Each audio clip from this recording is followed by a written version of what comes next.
Camila Moraes, nós comemoramos 10 anos da encíclica do Papa Francisco, a Laudato Si, não é? E essa foi a primeira encíclica social do Papa Francisco. As pessoas falam, é uma encíclica verde. Ela não é só uma encíclica verde, ela fala do cuidado socioambiental, dessa preocupação que o Papa Francisco tinha da sociedade com o meio ambiente, que está tudo interligado. E esse ano, então, completa-se 10 anos que o Papa Francisco escreveu e publicou agora no mês de maio a encíclica Laudato Si.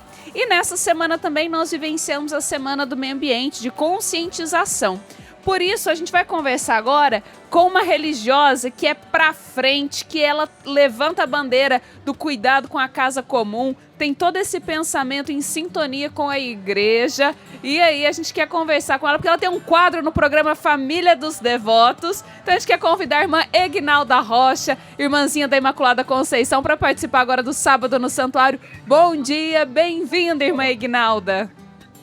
Bom dia, gente linda, muito obrigada, é um prazer falar com vocês e com essa gente maravilhosa, devotos de Nossa Senhora Aparecida. Que bom, irmã Egnalda, falar com você. Bom dia, querida. Uma saudação muito fraterna, amiga. Você que deve estar aí no Santuário de Santa Paulina, não é isso, irmã Egnalda? Em Nova Trento. Aqui. Nova Trento, Santa Catarina. Um lugar também onde o coração da gente se enche de esperança e um lugar muito ecológico.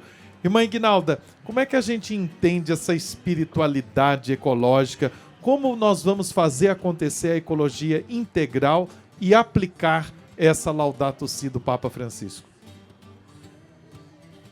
Pois é, a Laudato Si diz respeito à minha vida, à vida do planeta, à vida de todos nós. Então, esse documento, como o padre Rinaldinho falou, está fazendo 10 anos, não é? Então, Laudato quer dizer louvado sejas, da tradução do latim, e a gente vai fazer acontecer a partir do momento que nós assumirmos que essa briga é minha, é sua, essa luta é de todos nós. Então, nós precisamos fazer, recuperar o cuidado da vida como um todo, em todas as suas dimensões, como acho que foi a Camila que falou, não é? Não é só uma encíclica verde, é uma encíclica que trabalha toda a vida humana e a gente precisa pensar com cuidado se nós quisermos continuar como seres humanos e como vida humana nesse planetinha. Isso mesmo, irmã. Por que a igreja deve estar envolvida nessa questão ambiental, irmã? Quais as motivações para isso? O que você diz a respeito dessa questão? Em primeiro lugar, é pela vida mesmo. A igreja, ela está inserida nesse universo e ela tem compromisso com a vida.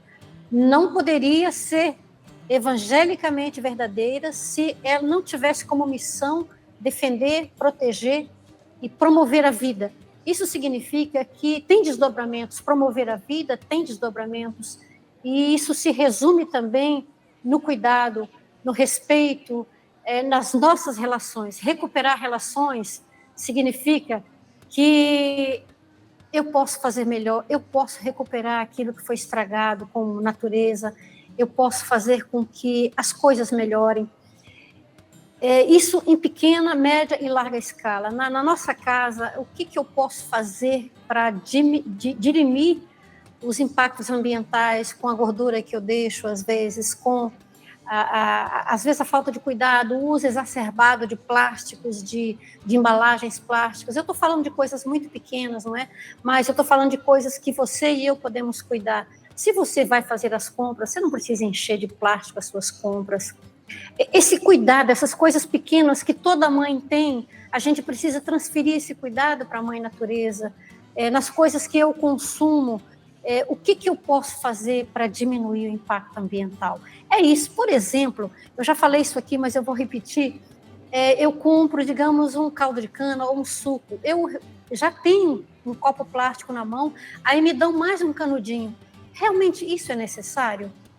Então, essas coisas, sabe, da gente começar a se tocar, a pensar que eu posso fazer diferente, eu posso ajudar a transformar essa relação de depredação para uma relação de cuidado. Agora, irmã Egnalda, você morou inclusive lá em Rondônia, onde a gente vê um avanço muito expressivo do agronegócio. E a gente vê isso no Brasil todo. Quando a gente derruba uma árvore, a gente não está só derrubando a árvore, né? A gente está mudando toda a região e interferindo, inclusive, em territórios de pessoas que vivem lá muito antes do agronegócio chegar. Como que a gente pode entender essa relação dos povos tradicionais com o cuidado com a natureza? Antes de falar com vocês, eu estava aqui escrevendo, né? O agro não é pop, o agro é tóxico, isso é muito sério. Então, de fato, eu testemunhei muito isso lá, e nós precisamos repensar a nossa relação com a natureza, porque enquanto eu estou enriquecendo, vocês sabem muito bem, eu não estou falando nenhuma mentira, o agronegócio traz riquezas, traz divisas, mas também traz miséria, porque enriquece alguns bolsos às custas da pobreza e da miséria de uma maioria, inclusive dos povos originários. E quando eu falo do agronegócio, estou falando a coisa em larga escala, porque você não planta soja sem usar agrotóxicos.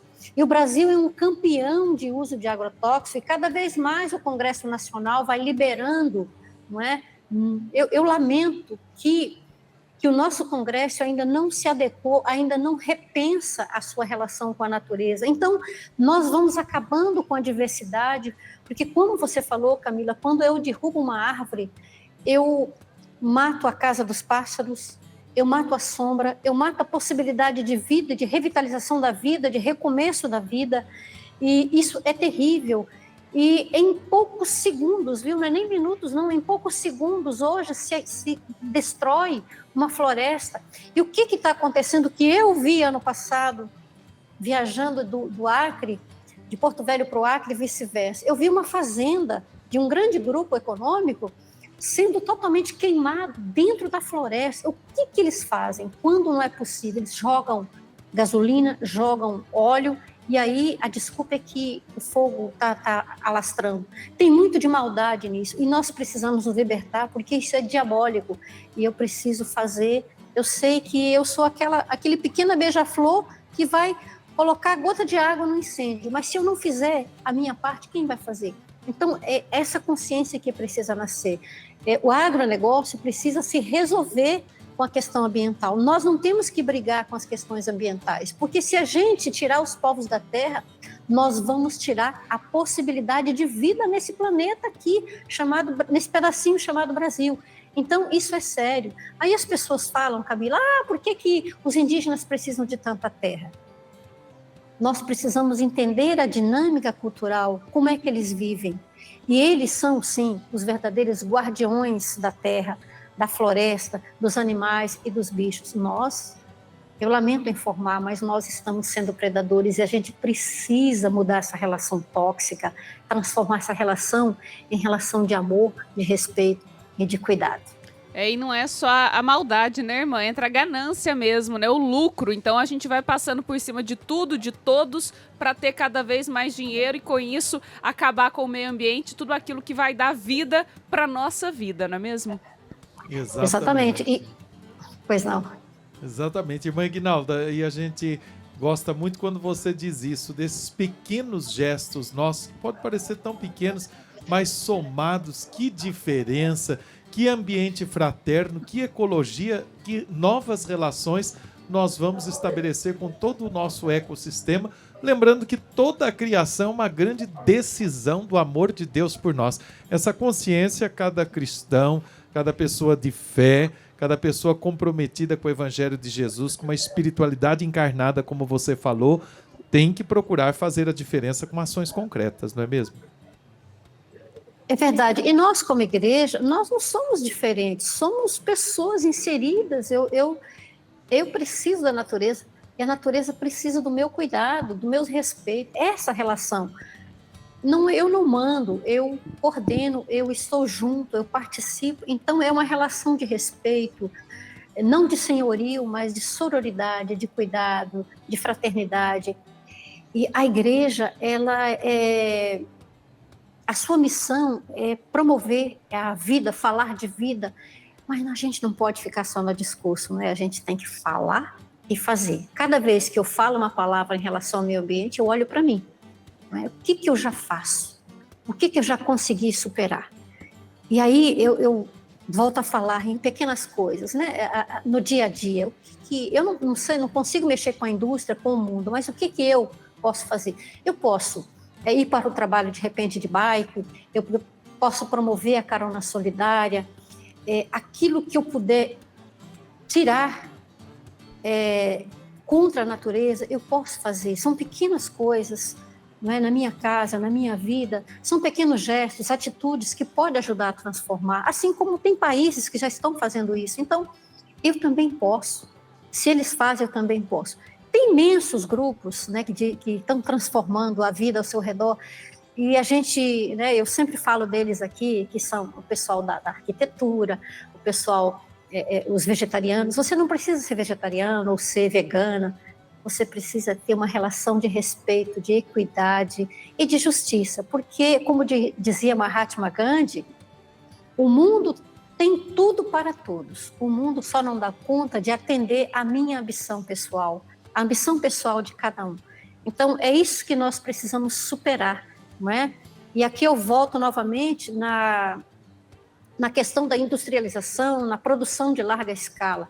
Não é só produzir, não é? A gente tem visto aí que diz que as montadoras de carro estão abarrotadas de tanto carros porque ninguém mais compra. As pessoas estão vivendo uma dificuldade porque agora a gente espera que os carros elétricos, não é? Só que a gente tem que pensar também lá na frente. Então, o que isso significa? Isso significa desequilíbrio. Porque se a gente tem equilíbrio, a maioria pode ter os bens da terra.